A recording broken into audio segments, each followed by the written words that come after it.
Hello everyone and welcome back to the Quiz Talks Football Podcast. This is episode number 18 and this is the last episode in terms of the calendar year in 2019, and we'll be taking through all of the festive period, the Premier League games that took place. There were 2 match days that took place in the festive period, of course, and we're obviously looking back at the best moments for each club in this year. And we'll also take a look at the EFL. There were also some festive games as well in the Championship, Leagues 1 and Leagues 2 as well. But this will be all about the Christmas period of all the games in English football. And of course, we'll look back to some of the most iconic moments from each side in the Premier League. And obviously, look forward to 2020 as well. So yeah, that's what's going to be in this episode. So then, the Premier League had 2 match days during Christmas, match day number 19 and match day number 20. We covered match day number 18 just before I went on holiday, so hopefully you guys tuned into that one to see the results then.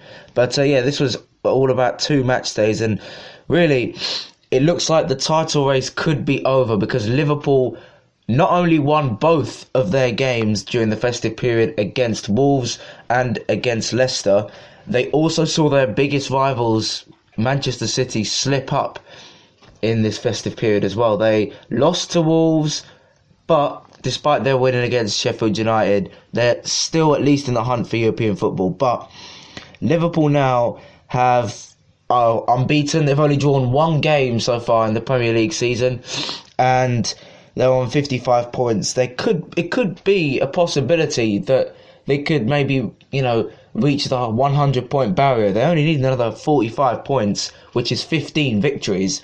And Liverpool have around about half of the season left. So if Liverpool can win 15 out of 19 Premier League games, they'll probably get 100 points. But really, it's been a really good year for Liverpool. I think the start of 2019, of course, the end of last season was obviously, they were still leading the Premier League, but of course the Champions League did take its toll, and obviously Liverpool's lead in the Premier League didn't last long as Manchester City went on to win a lot of games in the back end of last season. But of course, the end of last season, of course, was when they won the Champions League. Of course, that incredible comeback against Barcelona, 3-0 down away from home from the first leg. And obviously, Divock Origi and Trent Alexander-Arnold were probably the key stars in the Liverpool 4-0 comeback at Anfield at the end of last season. But they've started this season off really well, of course. Being the highest goal difference, they've got the best defence in the Premier League this season, which is really good to see. And of course, they're putting teams away with relative ease, despite them, of course, this month they've been contested in the Club World Cup, which they won. Of course, they beat Flamengo in the final a couple of weeks ago, I believe. But yeah, it doesn't look like, even though their first team was playing out in Qatar for that tournament, it doesn't look like it's fazed them, because of course, even though their kids lost in the Carabao Cup to Aston Villa, they've put that behind them and they've gone and done the job in the Premier League, which is really their priority. But obviously now there'll be people saying, can they do the treble? FA Cup, Premier League and obviously the Champions League.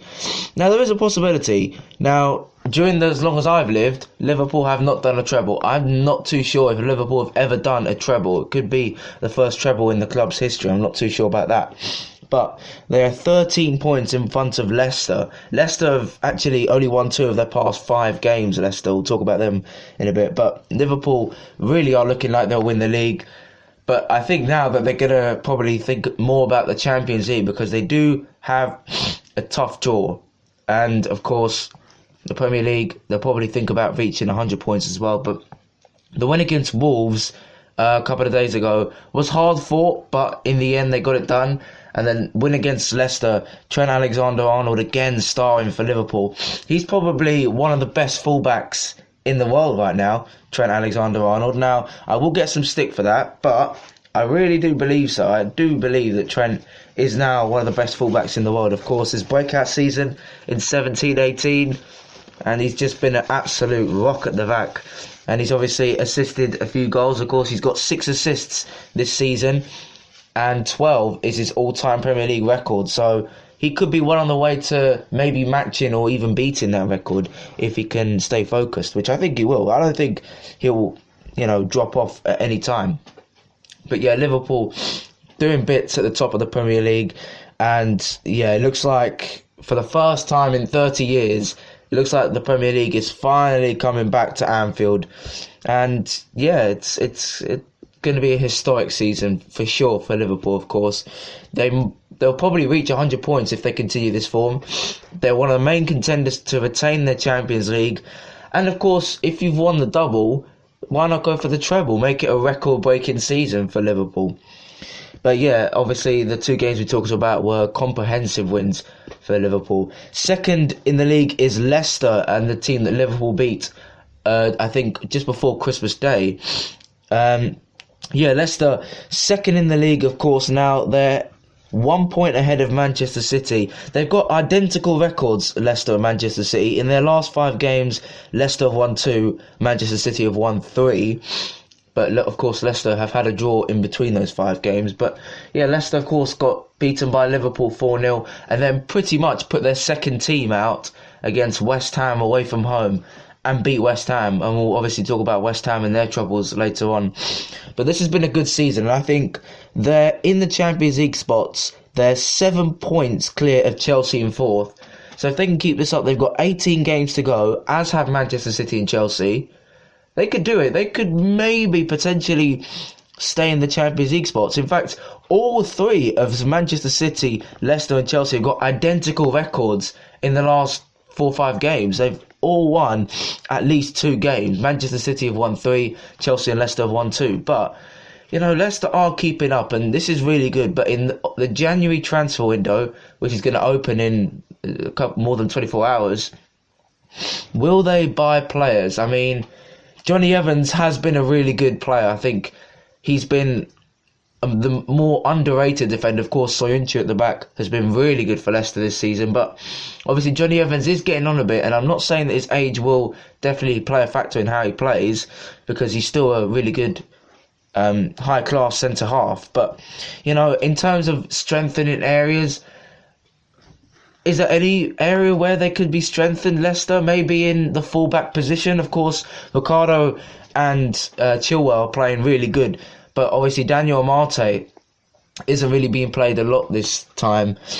And of course, I don't think they have a backup left-back for Leicester, for Chilwell. Of course, Fuchs is there, but Fuchs really hasn't had a lot of games in the last season or two. I don't think Brendan Rodgers has much faith in him, but we'll see. Of course, I don't think Liverpool make any signings in the January transfer window, apart from obviously Minamino coming in from Red Bull Salzburg. He's going to be a very interesting player to see, Minamino, because he's very similar to Sadio Mane. Of course, he played for the same club that Sadio Mane used to play for, but he's got very similar styles and similar work rates, and that'll be very interesting to see.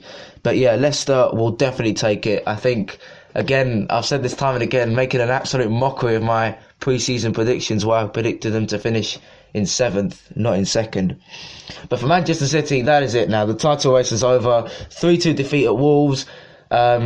It's not going well for Manchester City. A lot of people now starting to question whether Guardiola's, the coach to take them in the right direction. He's lost Mikel Arteta now to Arsenal, and yeah, but obviously they're not going to sack Guardiola, Manchester City. They've still had an okay season, I guess. I mean, obviously they've been defeated 5 times, but it's been an okay season, I guess. I mean, I think now their priority is, they're 6 points ahead of Chelsea, so it's very likely that they're going to finish in a Champions League spot.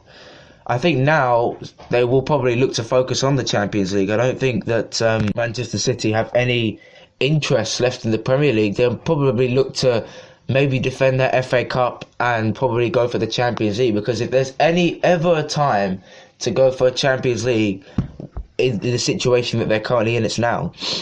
January transfer window, they need to sign a centre-half. They definitely do. Of course, injuries has plagued them a lot, and it's been affecting in their games. Of course, the game against Wolves, the game against Norwich, in which they lost, the game against Newcastle, which they drew. So the defence really needs to be improved, and hopefully Pep Guardiola will have maybe 40, 50 million to spend on a real world-class centre-back, because, Stones and Otamendi haven't really been that outstanding as they were last season at the back.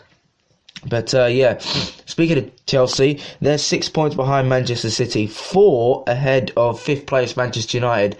They've had a pretty decent 2019, of course, winning the Europa League, which was pretty good.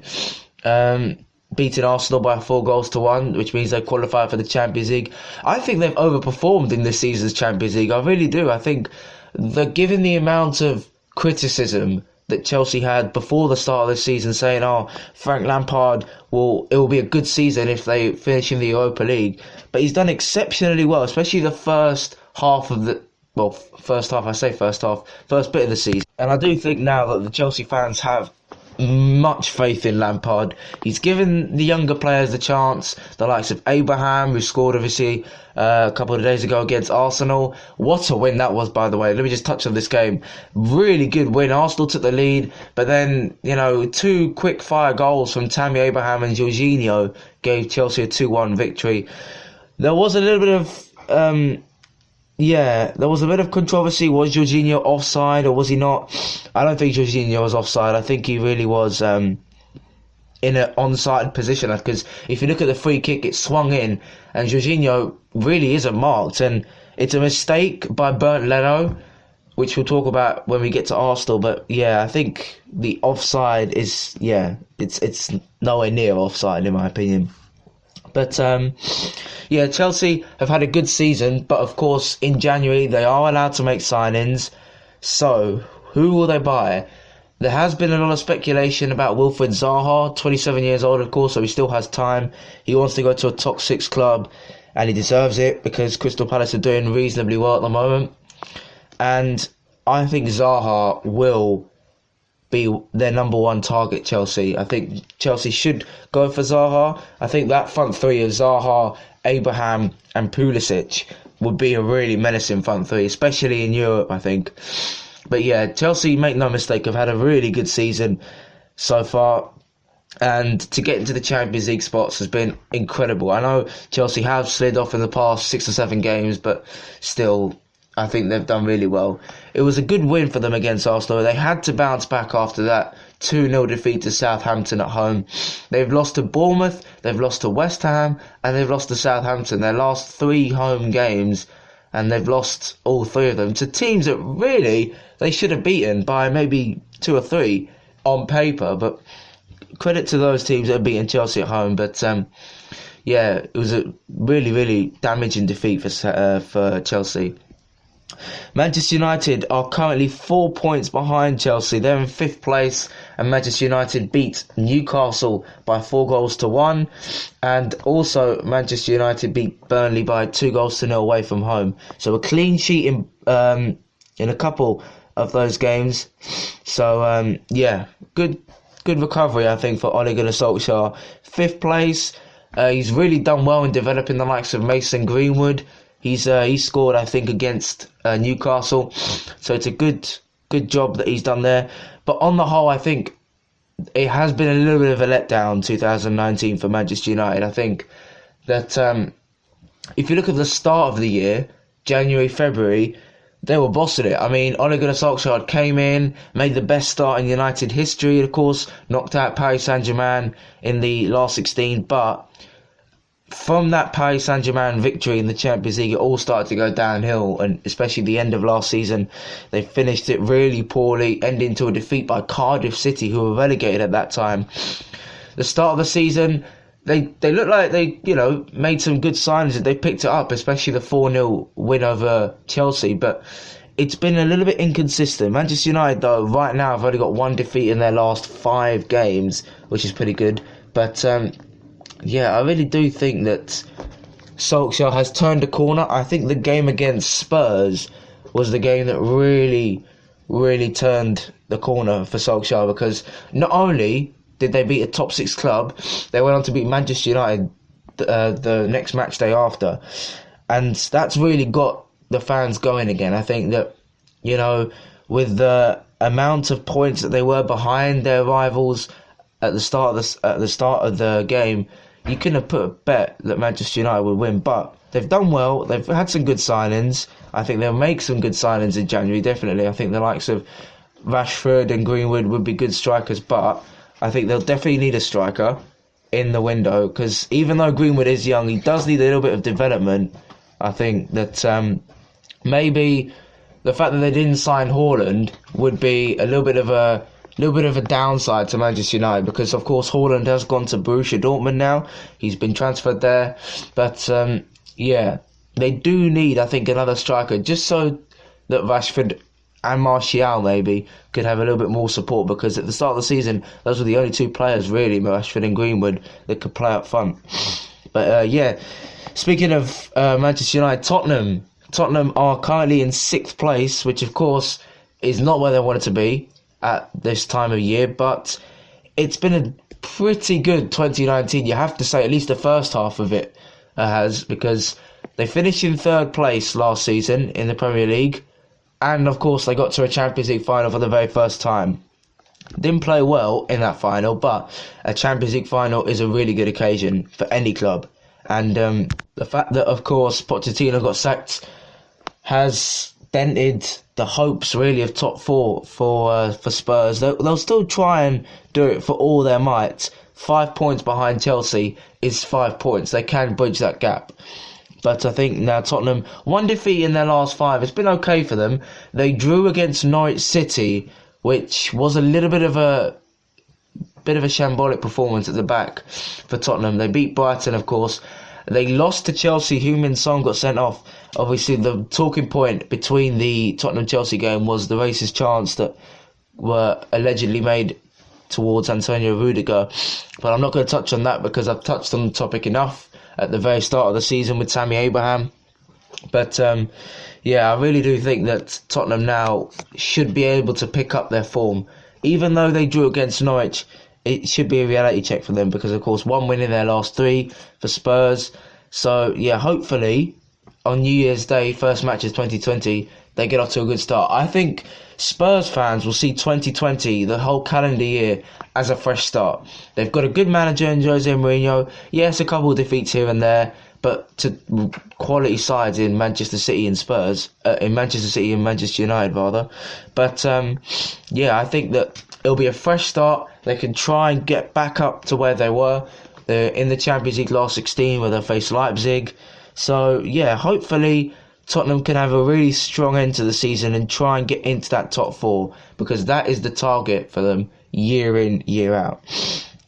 Wolves, probably the second surprise team this season. I am really surprised by Wolves, not only because they've done the double over Manchester City, also because they've been able to keep this momentum of form going. Okay, they lost to Liverpool, but they're in 7th place, and they're in the last 32 in the Europa League.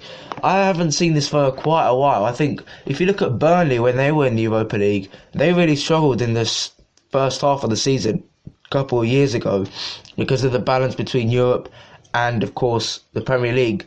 We've seen it with Manchester United, of course, 5th place, not really where they wanted to be.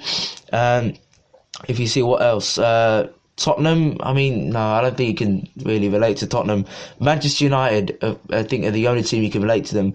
But Wolves have done really well. They're a point ahead of Sheffield United. Despite 2 defeats in their last 4 games, they're still going strong. They are still going strong. And I think it's a good positive sign for Nuno Espirito Santo, of course. Linked with the Arsenal job a few weeks ago. Of course, he's not going to get it now that Arteta has. But Wolves have done really well. It's been a really good 2019 for Wolves, of course, finishing in Europe, having the European adventure, and it's been very consistent. And I think Espirito Santo is probably top 3 managers in the league so far. I think Klopp, Guardiola, Brendan Rodgers and Santo, probably the top 4 managers in the division right now. So yeah, he's done incredibly well with Wolves to keep them where they are. And speaking of incredible managers, Chris Wilder, the best record in the English Football League for any manager, and Sheffield United are in 8th place. Brilliant stuff. Their defence is so good. They've got the second joint best defensive record with Leicester. and they've just been a really good team to watch. John Lundstrom has been one of their standout players of the season, as has the likes of Fleck and Callum Robinson and Dean Henderson, of course. But what they've done is incredible, really. They've stuck to their style of football. Of course, we've seen many times when teams come up from the Championship, they try to adapt to the Premier League. The likes of we saw Cardiff City, of course, Fulham last season.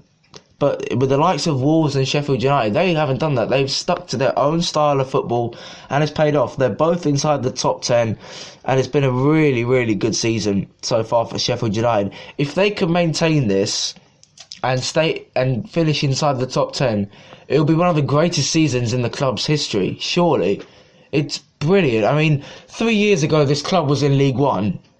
Very close to being promoted from League One, and now they're in the Premier League with most of their squad, you have to say, but really good from what Sheffield United has done. But I think the only thing that's going against them, you could say, could be goals, and I know I'll come under a little bit of criticism for that because the teams around them, Crystal Palace, Everton, Newcastle and Burnley, they've scored around about the same amount of goals, but I think goals could be quite key. Just in case Sheffield United next season as well, just in case, they get into a little bit of a relegation battle. But it'll be key to see what they'll do in the January window if Chris Wilder will make some signings. Of course, he was linked with the West Ham job. He hasn't got it.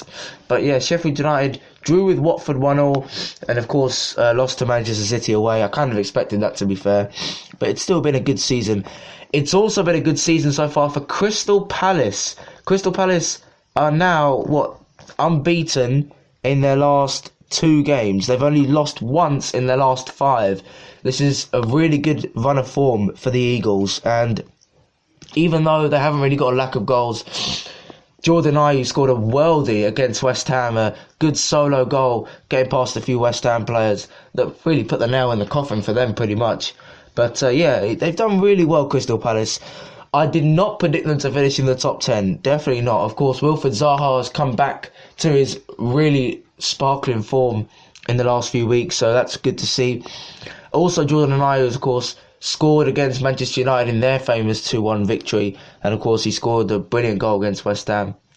He's done well for himself, Ayew, and he's probably established himself as the main striker at Selhurst Park. So, will they add to their squad in January? Not too sure. I am thinking of making a deadline day video just after the transfer deadline day finishes, so like a day after, to review each of the signings and the impacts that they might make. Everton, of course, have got Carlo Ancelotti, and he's won his first 2 games, 1-0 against Burnley and 2-1 away at Newcastle, with Dominic Calvert-Lewin really being transformed ever since Marco Silva left. Obviously, Duncan Ferguson played him against Chelsea. He scored against Chelsea. He scored against Burnley, and he scored against Newcastle. So he's on a decent scoring run, is Dominic Calvert-Lewin. Scored in 3 of the last 5 games, which is really good to see for Everton. They are actually the form team, the second most informed team in the division after Liverpool and Sheffield United jointly. But really good to see that obviously Ancelotti has come in, made an impact, and we know that. It's a little bit like when Jose Mourinho came to Spurs. There was a lot of criticism, me involved. I didn't think Ancelotti would be the right man for the job. I thought that Everton, he's too good for Everton, I thought. But he's doing okay, but still, I think once Ancelotti has got Everton up into 7th or 6th in Europe, maybe this season or next season, because let's be honest, they're only 5 points behind Spurs in 6th, then I think maybe Ancelotti, if he's persuaded by a bigger club, maybe the likes of Bayern Munich or Paris Saint-Germain or Atletico Madrid even, who knows, then I don't know, he might be lured away because of the Champions League football, because of the higher wage, better players, of course. But it's going to be interesting times for Everton. Newcastle are on a bit of a dodgy run at the moment. They've lost 3 in their last 5 games.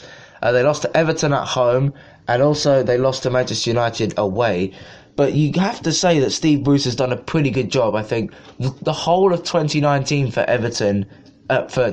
Newcastle United has been up and down. I think the end of last season, obviously Rafa Benitez steadied pretty unstable ship come the end of the season. Then he left. Then Mike Ashley, the owner, found a lot of funds, bought Joe Linton, who's been an absolute flop this season. Sam Maximan has been okay, but you can't argue that Steve Bruce really has sort of not listened to the haters, really, if you can really relate it like that, because he's done a really good job at Newcastle. Arsenal will probably want to forget 2019 never happened, because really this was the start of Unai Emery's downfall, you could say, this year. Because, okay, yes, there were some matches last season that obviously got fans thinking about if Emery was the right manager. That 3-2 defeat at Crystal Palace last season really was the start, and of course the loss in the Europa League final. But this season has been a season to forget so far for Arsenal. 12th place, only one victory in their last 4. Mikel Arteta's come in, and I'm going to say off the bat right now, he is not the right manager, I don't think. He hasn't got enough experience, Mikel Arteta, and yes, he's learning from the best. But still, I mean, what can I say, really? You can't really be hoisted into a big job, especially when you haven't really had any managerial experience, because Arsenal, with the players that they've got and the signings that they've made, they should be aiming for top 4, and that's what they were going to. But to take Arsenal from 12th on 24 points and try and bridge an 11-point gap to the team that they've just lost to, Chelsea, a couple of days ago, that's almost impossible. And I cannot see it happening. I think Arsenal could finish maybe in 6th place, but that is it. I mean, that's where I thought Arsenal would finish anyway, in 6th, but still, it's been a very poor season for the Gunners, and I think nothing that they could say could do it any better. But like Spurs, they'll really want to take 2020 as a fresh start, see if they can maybe gain a good run of form. Burnley and Brighton have had pretty good seasons as well. Of course, Brighton at the start of the season were on fire, with obviously they were 5th at one point in the table, Brighton, but they've only won one of their past 5 games. Burnley have won 2 of their past 5 games, but it's been a good 2019 year for Burnley. They've survived in the Premier League, which is their goal pretty much year in, year out, because they don't spend a lot of much. I think they've got the lowest transfer budget in the Premier League, and the wage budget as well. Brighton have made some pretty shrewd signings. Neil Maupay, pretty good. Also, Leandro Trossard is proven to be a pretty good player as well. So, good signings from Graham Potter. And they're around about where I expect them to finish, as well as Burnley, I think. Burnley, I thought, would finish a little bit lower, but they've done pretty well. Southampton, unbeaten in their last 3 with 2 of them victories. Brilliant win against Chelsea, Ralph Hasenhüttl. And it's been a decent year, I would say, for Southampton. Obviously, going out in the Cup to Derby was a little bit of a down point in that season. But yeah, I think Ralph Hasenhüttl was brought in to keep the club stable and maybe possibly improve, and that is what he's trying to do. Of course, Southampton drew at Crystal Palace. They won at Chelsea. Southampton also beat Aston Villa. So it's been going well for Southampton at the moment. I think Nathan Redmond is starting to go back to his best now, that we saw particularly at the end of last season when he helped Southampton survive. And Southampton will survive. I predict them to finish in 15th place, and they are currently in that position. But it's been a 2019 of pretty good year for Southampton. Bournemouth, well, they're 2 points above the relegation zone, and now maybe you could say they're in a relegation battle, because Bournemouth have only won 1 of their past 5 games, so it hasn't really been a very good upswing in form for them. They lost to Brighton, which was a really key game. I thought they should have won that. Particularly last season, they thrashed Brighton away 5-0, but 2-0 defeat away at Brighton.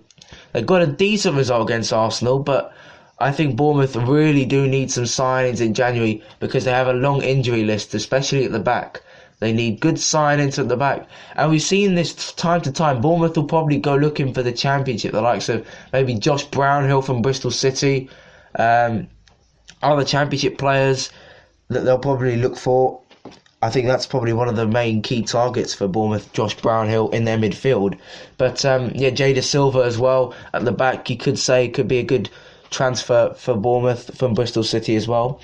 But yeah, Bournemouth really need an upswing in form, otherwise it's just not going to happen for them, and they're going to be in the same situation as West Ham are, because obviously West Ham have appointed David Moyes as manager.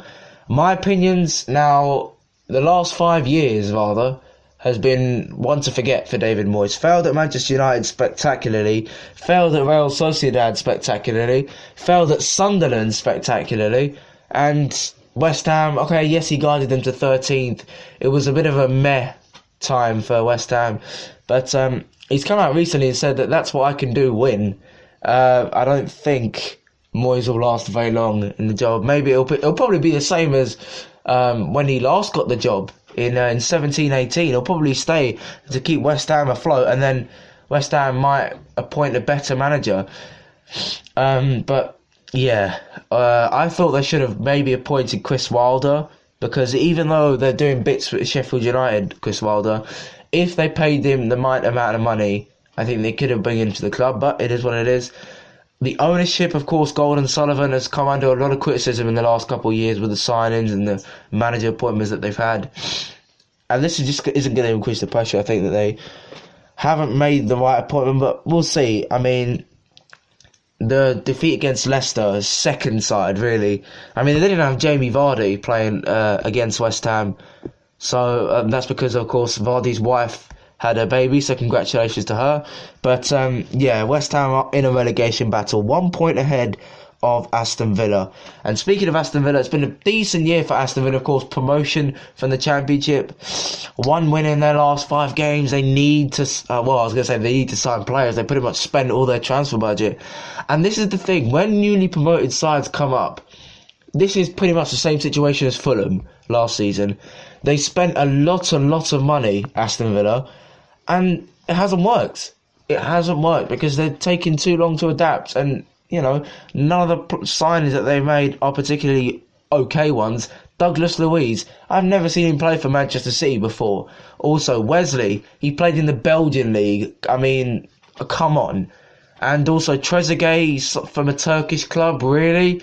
El Ghazi was signed permanently, and remember, he used to play for Ajax a couple of years ago, so I guess he's been an okay signing, but they'll really need to rely on Jack Grealish to keep them up as well. So yeah, Tyrone Mings being out is definitely a blow, because I think he's the only leader in that Aston Villa team. But yeah, it's going to be a tough January for Aston Villa, especially when they spent a lot in August.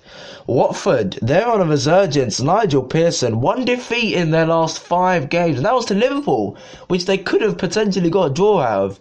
And I've said this time and again, I said this when he was appointed, Nigel Pearson is a brilliant appointment for any side that are trying to stay in the Premier League. He'd done it with Leicester, and he's only 3 points from safety. They were 10 points from safety at one point, Watford, and now they're 3. That is incredible. They've beaten Aston Villa 3-0, so a clean sheet. They've beaten Manchester United 2-0, another clean sheet. He's got Ismail Assar scoring goals now. He scored against Aston Villa, and he scored against Manchester United. That is really good. And it's been the only high point, really, in a really bleak season for Watford. I mean, if you take away the FA Cup final when they're highest ever finish in the Premier League, it has been a season to forget. Of course, sacking the managers, I mean, it's the Watford way of treating the managers, because they sack one pretty much every 2 minutes.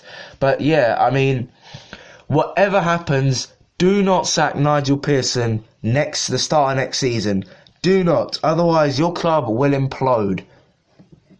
Watford. So the Pozzos, if you are listening, do not sack Nigel Pearson. It's been a brilliant last few weeks, of course, and I mean, can it get any better? I don't think it can get any better for them, for Watford. Really good stuff. And poor old Norwich at the bottom of the table, 6 points from safety. The draw against Tottenham was encouraging, but I mean, Norwich, they haven't won in quite a while. I think that they lost against Wolves as well, which I told you about. They lost against Aston Villa, which was a really important game for Norwich, because if they won that, they would have probably had a slight chance of survival.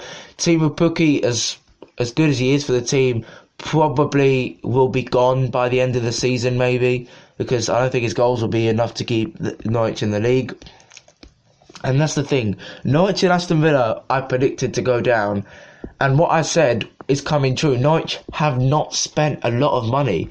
They've got in a load of players on loan. And Sam Byram, the former West Ham fullback, for 750k, they haven't really spent a lot. And I think if you keep the same squad, it's not really going to do it. Look at Sheffield United. They spent big on Ollie McBurney. They've kept in Dean Henderson for a loan, and that's it. They've spent a reasonable amount of money. Around, 20 million they spent?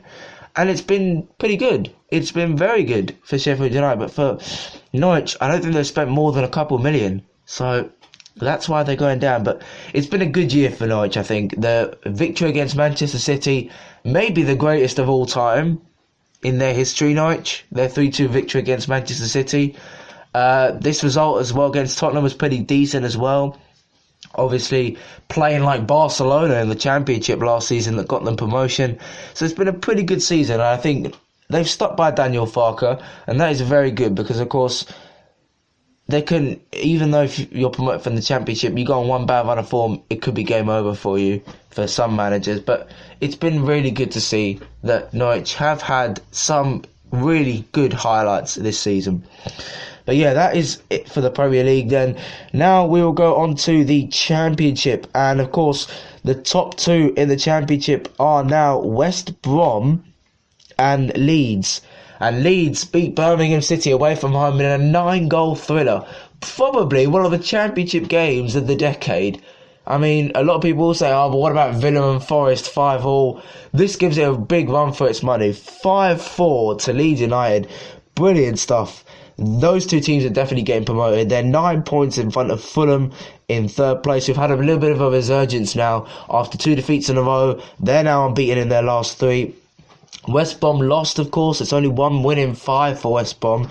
And even though 2 wins in 5 doesn't look too good for Leeds United as well, they're still top of the league. But the real surprises of the Championship so far this season has been Brentford and you could say Sheffield Wednesday. I mean, Sheffield Wednesday, Steve Bruce left after doing a pretty decent job. Of course, Sheffield Wednesday were near the relegation zone when Steve Bruce took over, steadied the ship, got them a top half finish. And Brentford, they've just come out of nowhere. They made a few good signings. They've got Pontus Jansson from Leeds, of course. They've got Ollie Watkins who's scoring goals, Said Benrahma and Mbeumo. Their holy trinity, of course, they had Neil Maupay last season, and Mbeumo was brought in to try and replace Maupay, and he's done an okay job, I would say. Ollie Watkins, though, has scored more of the goals for Brentford this season. You could say Preston. They've done pretty well to get to the position they're in. They're level on points. Bristol City have enjoyed a pretty rotten time. Last 5 games, 4 straight defeats. Not very good. Bristol City, though, have some really, really talented players. And, of course, De Silva, which I mentioned, Brownhill as well. Andres Weimann, Farah Juju, Adam Naj, of course. But yeah, it's tight, isn't it? The playoffs. 6th place, Sheffield Wednesday, 39 points. 3 points separate 6th from 13th, Blackburn Rovers. So, hey, any of those clubs could make a bid for the playoffs, of course. You could say Middlesbrough have had a really tough season, I think. Jonathan Woodgate, not experienced like Mikel Arteta. He's had a pretty tough season, but 3 wins in a row have sort of stabled the club a little bit. Huddersfield, doing reasonably well, of course, now that the Cowleys have taken over. Cowley, of course, Danny Cowley won Manager of the Month a couple of months ago. So they've pretty much distanced themselves from relegation. And as I've said, 4 teams are battling for relegation. Stoke City, 2 wins in their last 5. Not that great. But it could be worse. It could be Luton Town or Wigan Athletic. I thought Luton Town were only just going to survive, and I thought James Collins would bang in a few goals as well. Hasn't happened. Barnsley, unbeaten in their last 5. Pretty good. If Barnsley can survive this season, I thought Barnsley were going to go down. What a season it would be if Barnsley would survive in the Championship. Wigan as well. I did not think Wigan and Luton would go down. I thought the 3 teams that I thought would go down would be... I thought Reading would go down. I thought that Barnsley would go down. And I also thought that potentially it could be Blackburn Rovers who could go down in the Championship. But no, I've been proved wrong once again. League One, of course, happened this weekend as well. Wycombe Wanderers, of course, they were top of the league. They've still got a good advantage, 4 points from second place Oxford, if you remember, knocked out West Ham in the Carabao Cup. But Wycombe are 3 defeats in a row. Not too great for them. I think that the surprise package has been Wycombe this season. I did not think they would. I thought they would be a relegation battle, really, coming up from League Two. Ipswich Town in 4th place. I thought they would be up there. Coventry City, I thought, would be up there as well, as would Peterborough. Of course, Peterborough have got a really good attacking trio in Mo Isa, Marcus Maddison, and Ivan Toney, the former Newcastle striker. Milton Keynes Dons are in the relegation zone, as is Southend and Bolton, and I think that's a roundabout right. Southend and Bolton. Southend are only 1 point above Bolton, and to get you an idea of how poor their season has been, Southend have played 23 games, so exactly half of the season. They have got a 13-point gap to safety to Tranmere Rovers in 20th. And remember, Tranmere have played 1 less game than Southend. It's looking bleak. I thought Southend would go down, as would MK Don. Well, I thought that Bolton, Southend, and Accrington Stanley would go down in League One. Mate, it's not been a really good season for either of them. In League Two, Swindon Town, of course, have the top score in all 4 divisions of English football with Owen Doyle. Of course, I thought that they would bounce back. Of course, Swindon Town, of course, former Premier League side. If for the OGs of the Premier League, we go back 25 years or so. Exeter City doing pretty well as well. They're probably most people's favourites for promotion in League Two. Crewe, they used to be in League One a couple of seasons ago, but I think they've really done well, Crewe, to get themselves up into 3rd place. It's very tight as well, because Bradford and Forest Green were really surprising last season. Bradford, of course, another favourites to go up in League Two. They are unbeaten in their last 5 games, and they're in 4th place. Of course, Stevenage in the bottom 1, I was going to say bottom 2, but only 1 relegation spot because of Bury's dismissal from the Football League. And really, it's between Macclesfield Town, Morecambe and Stevenage. And how Macclesfield are not in 24th place and how they're still a football club is beyond me, because the way that they've been treated in the last couple of months, it's probably been the most depressing club to support, Macclesfield Town, because ever since this calendar year started, 2019, off the pitch problems with wages, debts, threats of liquidation, a little bit like Bury, but obviously Bury were promoted, so it wasn't really as bad as Macclesfield, but it's been really bleak for them, and I think Macclesfield could go down. I think I tipped Morecambe to go out of the Football League this season. With Stevenage, of course, I didn't know Bury was gonna go extinct in this season, but of course they're not. But yeah, it's been a really dreadful season for Macclesfield Town, and yeah, hopefully they'll get back to winning ways, potentially. And of course, the 5th tier of English football, I rarely mention this, the National League, of course, Barrow and Yeovil Town and Bromley are battling it out for the right to be promoted. Of course, only 1 promotion spot in the 5th tier of English football, so yeah, it's between those 3, I would say. But yeah, that is really, I need to leave you with the note, of course, that Erling Braut Haaland, one of the most highly rated strikers in the world, has joined Borussia Dortmund and will obviously join them from January. And I think that'll be a good signing, but you could say I do feel a bit sorry for Paco Alcácer, who, if you remember, scored a lot of goals last season. I think he almost scored 20 to help Dortmund almost win the league. But yeah, what next for him? I mean, there are rumours that he could go to Atletico Madrid, and also Edinson Cavani. There are rumours that they could go to Atletico Madrid, but you know, I'm not too sure. I do think, though, the Bundesliga is really open, of course. Despite there being, of course, everyone thinks, it's going to be Bayern Munich against Borussia Dortmund in the Bundesliga table. But it's not happening. Leipzig are doing well. Mönchengladbach are doing well.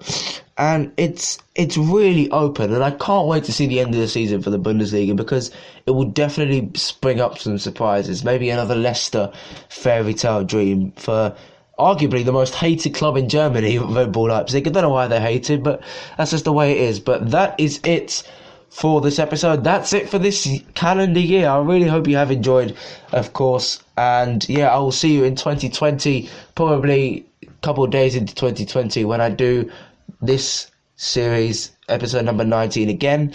And yeah, for me, have a good, happy new year, and I'll see you guys next time.